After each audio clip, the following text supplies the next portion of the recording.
I think they're going to split the carries between the two of them. They don't want to wear out Breece Hall. And he showed last night that he could go in, even in a rotation, and really light it up. I have never seen a player, you guys might remember one, but I don't remember a player ever coming off of that serious a knee injury, not playing in the preseason and coming out of the gate like he didn't miss anything and picking up where he left off from when he got hurt in Denver last year. I've never seen anything like that.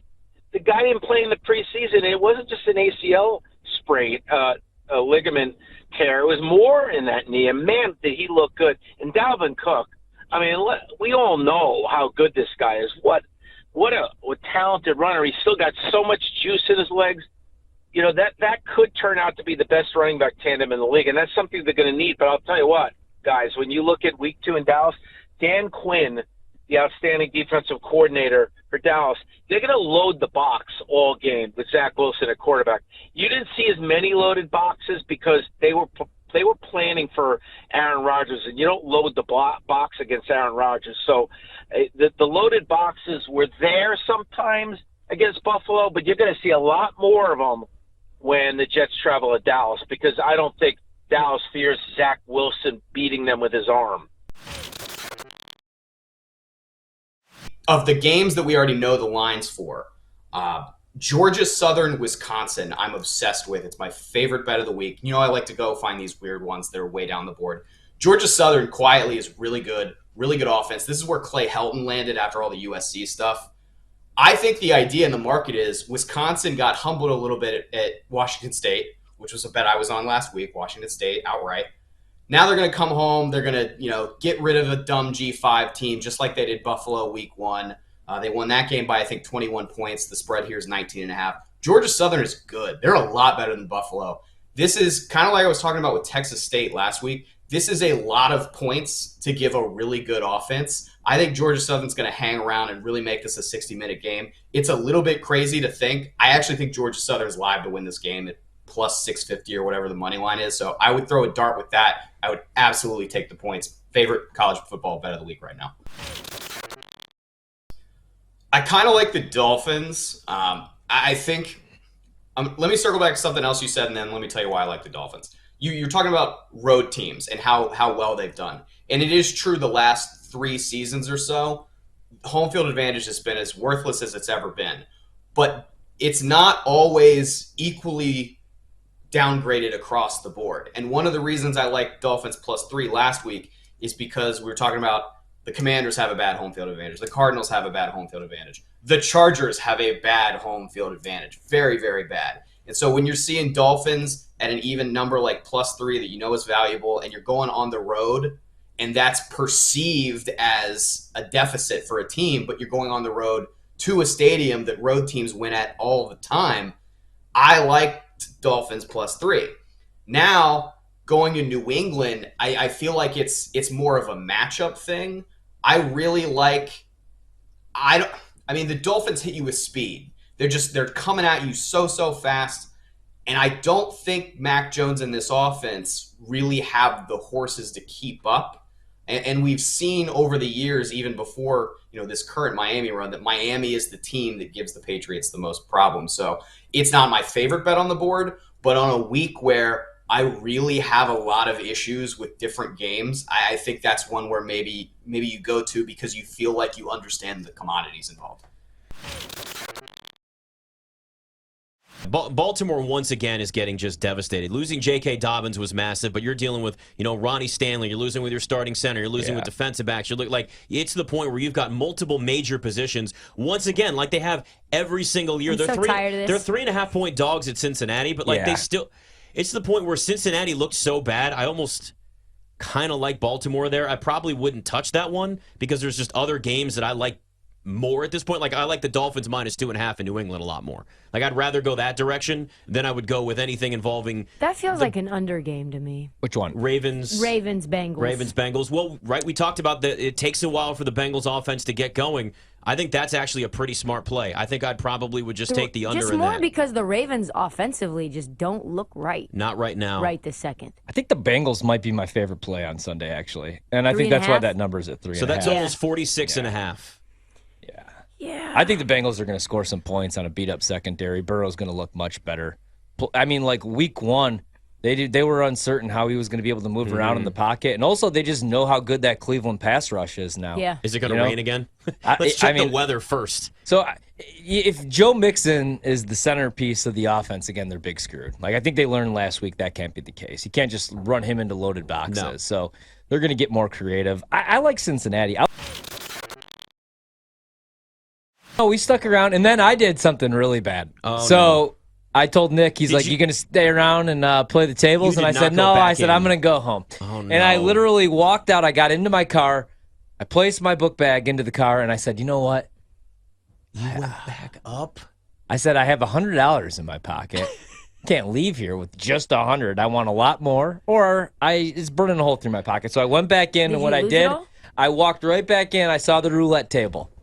A run of 12 reds right in a row. And what did I do? Did I play red? No. Did I stick with the trend? No. Trends. No. No. You went with the doom When factor. some zig, Horvat zags. $100, which is not anything, for a real G. But I just threw it on black, and I said, if this doesn't hit, I will not go to the ATM. I will go home. It did not hit. I lost that $100. I went right back to the ATM, and I put in another $250 on that table, and I lost it all. And then I said, you know what? I'm going to go play some poker. And luckily, I went upstairs, and Amanda actually sent me a text message, and it said, where the hell are you? And it was 2:45 a.m., and I said, if I start playing poker now, Nate's probably not getting to school. So I went home, stopped at Taco Bell, spilled Taco Bell all over my car. Taco Bell's really hard to eat, by the way, in the car while driving. Oh, yeah, of course it is. Yeah, so just taco sauce all over me, meat all over the place, lettuce. How come we got 47 minutes through the show before this story I know, was told? Trista, we literally got in the elevator together and said bye, and I got out of the elevator. He was parked on a different floor, and that was it. He was like, I'm going home. I'm tired. Yeah. I'm so sad about Aaron Rodgers. That's it. Yeah. I saved you. I know. Well, I thought Did if you I have to go sleep home, on the couch? I figured, I wasn't in any trouble or anything. My wife knew it was a rough day. Yeah. Rough night. Aaron Rodgers, true. my favorite player of all time. We may never see him again. Well, first of all, I'm glad the safety is okay. I mean, that was a scary scene late in the game. It turned out he's doing all right. So thank goodness, everybody can and they knew at the end of the game that he was doing okay. So they were able to celebrate in the locker room afterward. But this is what we were hoping for from former Kane Mario Cristobal. He's supposed to be a guy that this athletic program has never spent more money. And he is supposed to be the guy who's able to turn this program around. Now, I know this is a coach who obviously knows what the University of Miami football program is looking for. Former players, it's a brotherhood, that Hurricane football team. They're very involved. It's a tight-knit group, and they want to get back to that attitude that they had in the 80s and the 90s where the kids really cared. Well, Mario Cristobal was on those teams in the 90s. He knows what it's about, and that dude can recruit. I know, all right, maybe it could be left a little bit to be desired on the field when he was at Oregon. As far as X's and O's, that dude can recruit. So I think as you saw this past weekend, because that score, 48-33, Canes could have easily won that game by 30. I mean, they were so bad, the Canes, early on, giving the ball up in the red zone, turnover touchdown, block punt touchdown. They kicked the crap out of that Texas A&M team. And I think the biggest difference is you got some kids on this team, some big physical kids who are fast, who they have not had in a really long time. I think it's a pretty good Canes team. Everyone's excited about that. If they're ahead in a game, even by a touchdown, which they never were on Sunday, it was a back-and-forth game, 6 or 7 lead changes, I do think that McDaniel wants to run the ball more. That wasn't going to present itself on Sunday because the game was so close. And look, if you're in a tight game and you got to score, you should put the ball in Tyreek Hill and Jalen Waddle's hands as much as possible. So They did that. But I think they're going to trade for Jonathan Taylor. Or I should say, I think they're going to attempt once again to trade for Jonathan Taylor. Because here's the thing. I think the fact that they were even having conversations with the Colts meant that they at least came to terms with parameters of a deal with Jonathan Taylor. I don't think you go to the Colts and try and work out compensation without talking to Taylor first. So I feel like they're willing to pay Jonathan Taylor And I think they're willing to do that in a league that doesn't pay running backs anymore because they still have the quarterback on the value contract. If you're a team that's ready to win right now, which the Dolphins are, and you have the quarterback in that window where they're still on that rookie contract where you can afford to pay other players because you're getting the amazing – I mean, think about the value they're getting out of their quarterback position if Tua is going to be something like what we saw on Sunday. So because of that, I do think the Dolphins are going to go out and get Jonathan Taylor in a few weeks. So the exact number I have here, 21.6 million watched it. Last year across the same networks, ABC, ESPN, ESPN2, it was 19.76 million for Broncos Seahawks, which had its own storyline there. Yeah. But there's been nothing bigger than the Aaron Rodgers debut and what this offense was going to look like and what this team was going to look like while you have Aaron Rodgers out there as your quarterback. And look, I've told you guys this before, right? Like, you put the betting, like, we're all sports fans here too. We bet, but we're fans. Like, there are things you don't bet on that you just want to see happen or you're excited about. Like, I feel for fan bases that are tortured when their team sucks every single year, because my team has sucked pretty much every single year except maybe 2012 with RG3, and then that all went downhill when he tore up his knee in their playoff game against Seattle. So, like, I watched this thinking, I know what it feels like, at least to a point where you're going, we finally broke through. Yeah. It's finally going to be something different. We thought RG3 in DC was going to be the future.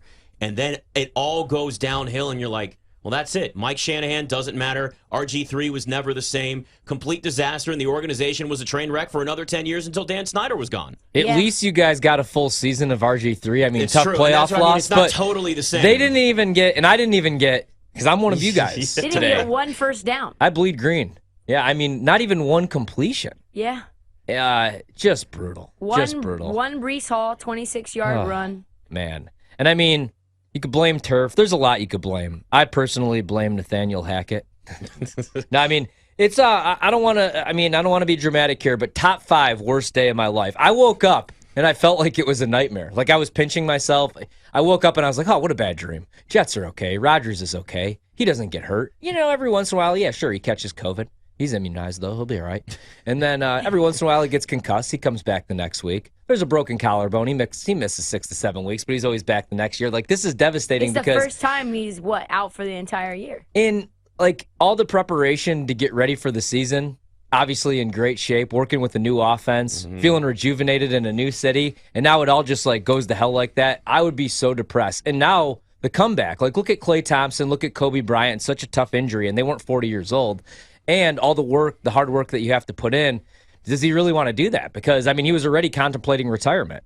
And there's other things that he could probably do. I think he does come back just because if you're him... It's a tough way to go out. Just a really tough way to go out. Yeah.